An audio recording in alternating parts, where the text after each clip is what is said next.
Hi guys, in this video we're going to be using Ableton's Raw device to add interest and character to our bass, drums and dub chords, and I'm going to be showing you a few techniques where you can really transform your productions using this powerful device.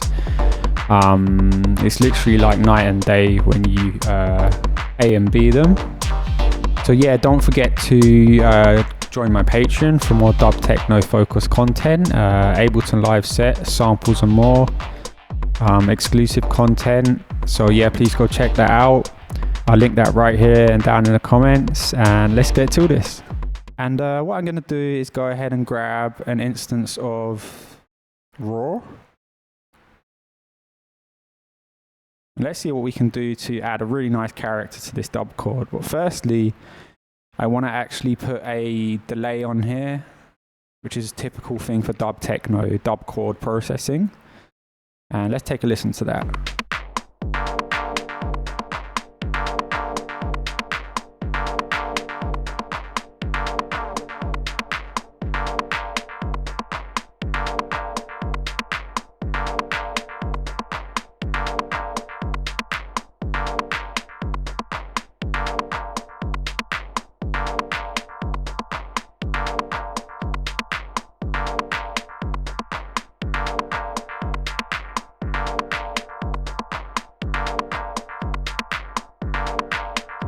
Cool, so we're getting a nice vibe here, and let's have a look at Raw.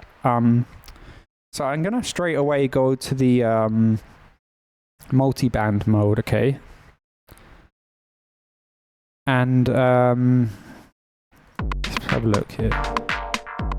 First thing I'm gonna do is drive the input.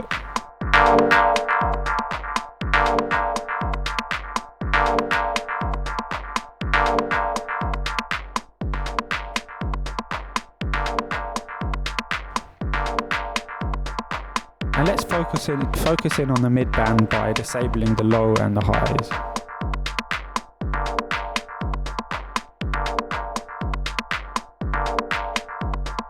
And let's define our mid band by adjusting the crossovers here. I want the lows to start around 600 Hertz and the highs to go up to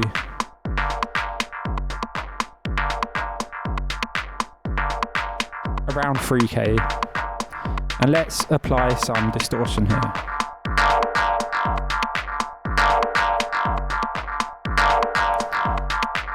So let's have a look at the envelope follower again, our good friend. So if we go to the matrix, the first thing I'm going to do is actually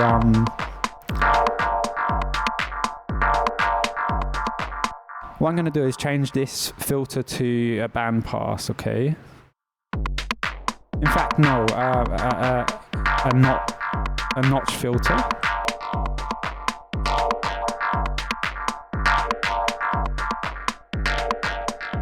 Okay, and what I want to do is modulate this filter with the envelope follower, okay? So let's go to the envelope follower. Sorry, first we want to go to the matrix. We got filter 2, it's up here already, and let's apply some envelope to it. And let's have a look at the envelope follower.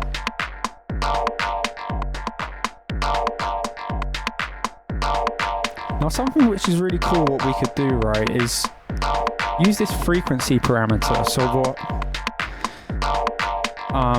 more of the low frequencies are feeding the envelope signal, okay?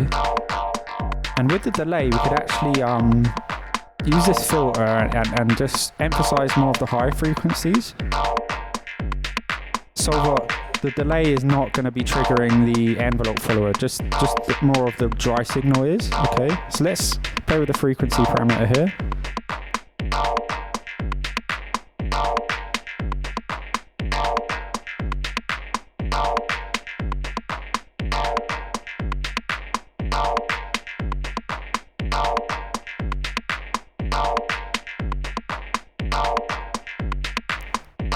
So yeah, I'm going to set the frequency to around 600 Hertz.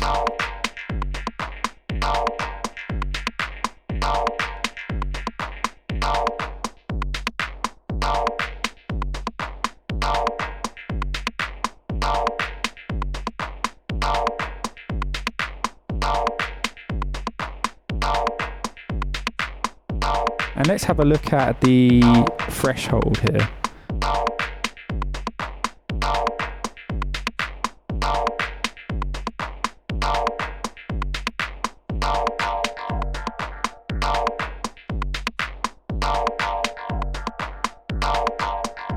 So that's cool. I brought the threshold up, and only the first hit of the dub chord is triggering the envelope. So none of the delay is affecting the envelope at all.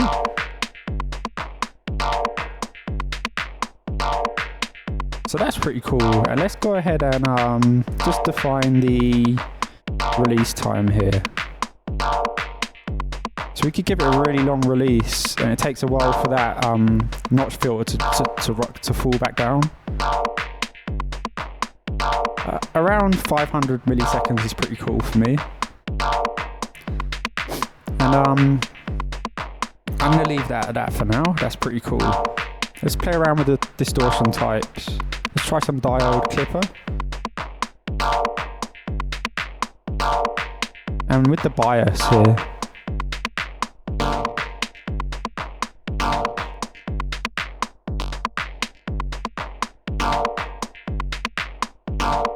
really nice.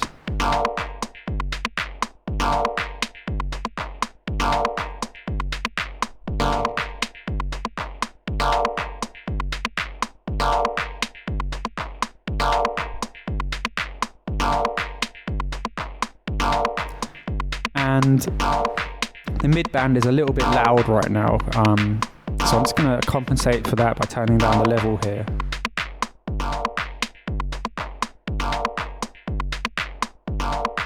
And let's engage the high band. And let's turn the distortion amount up.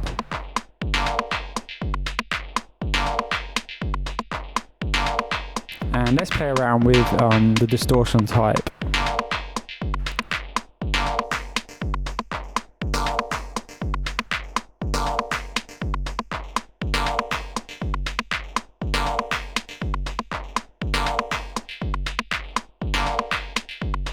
I quite like the noise injection for this one, so let's stick with that, and let's modulate the amount, okay? And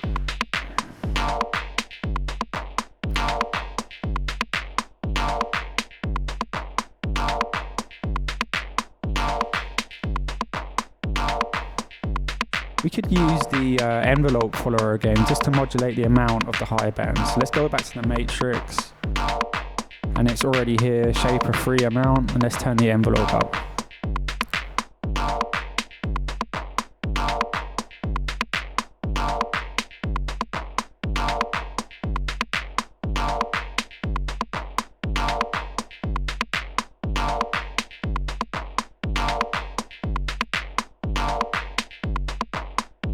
So yeah, if we were to modulate something, some parameter in the actual envelope, we could get a really good result. Let's have a look how we can modulate something in here.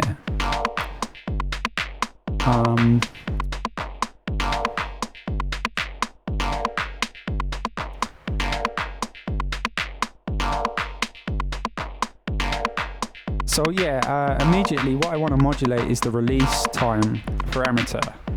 And I don't think we can modulate that in the matrix, okay? But we have another option here. We can go up to our MIDI clip, right? So the first thing I'm going to do is just click on that release, okay? Go up to our MIDI clip. And in this envelopes tab here, if you click that, right? You'll see what the envelope release time is defined down here. So we can modulate it, okay? Which is great news. Thanks, Ableton. You're always making awesome products. Now, what I'd like to do is every other bar, I want it to have a shorter release time. So I've duplicated the clip, but I shouldn't have done that. I'm going to go back. Right, what I want to do is do something called unlinking the modulation. So we can modulate this release time independently from our MIDI clip. So right here it's linked. If I unlink it,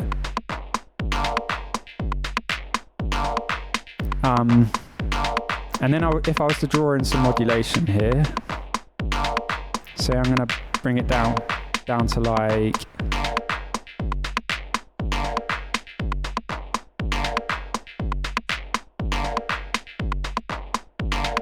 here, right? But the modulation isn't interesting, right? Because it's the same for every bar. So what if I was to duplicate this and then just get rid of the modulation on that side?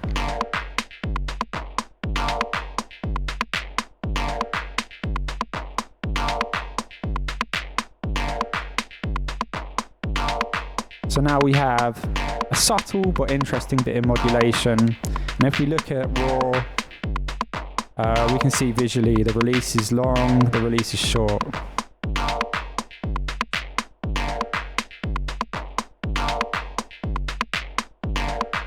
Now let's keep going with this and have a look at the low band, okay?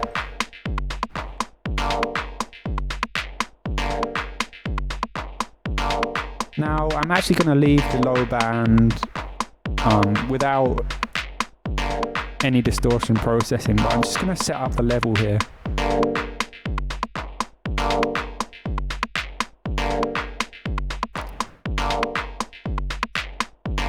In fact, what we could do is, again, for the low band, what I'm going to do is just roll off this low pass filter all the way down.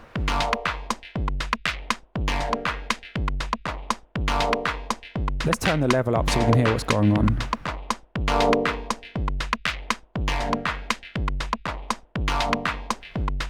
I'm going to leave it about there, but again I'm going to go for the envelope follower, and what I'm going to do is actually map that to the frequency here. So let's again go to the matrix, and we're applying the envelope to filter 1 frequency. Let's turn that up.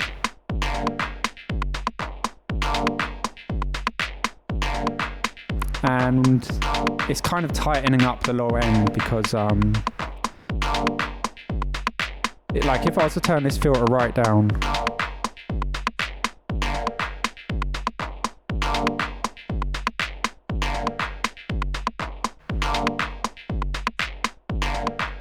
so you can hear the envelope is really affecting our dub chord here. Now let's just bypass raw. So I like what it's doing, but I'm just going to turn the mix down a little bit. So we've got a little bit of the dry signal coming through as well.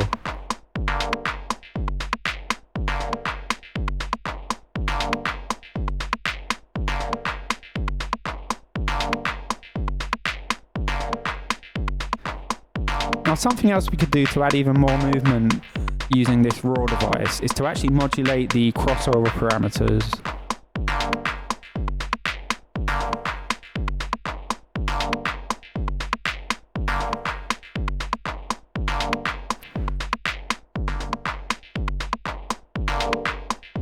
So actually the low crossover band yields good results here. Now let's see if we can modulate that over in the matrix. No, we can't. So what I'm actually going to do is, another really cool you can modulate things in Ableton Live is using a Max for Live LFO in the modulators section. So let's grab that LFO, and I'm going to go ahead and map that to the low crossover here. Let's press map.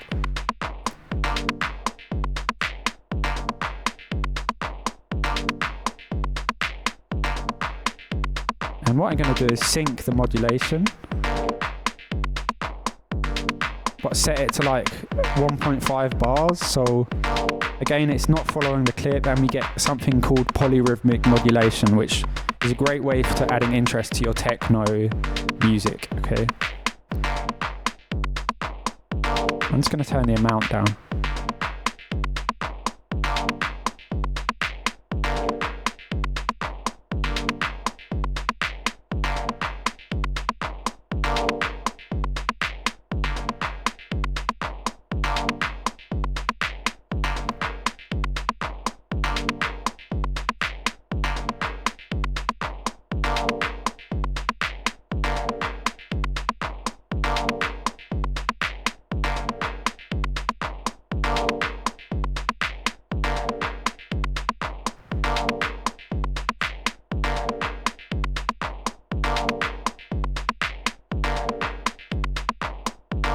And let's keep going with this, and I'm gonna just finish off the dub chord by putting a reverb on after the distortion here. And it's gonna go for like a large hall with Ableton stock reverb. I'm gonna let all the high frequencies through on these filters.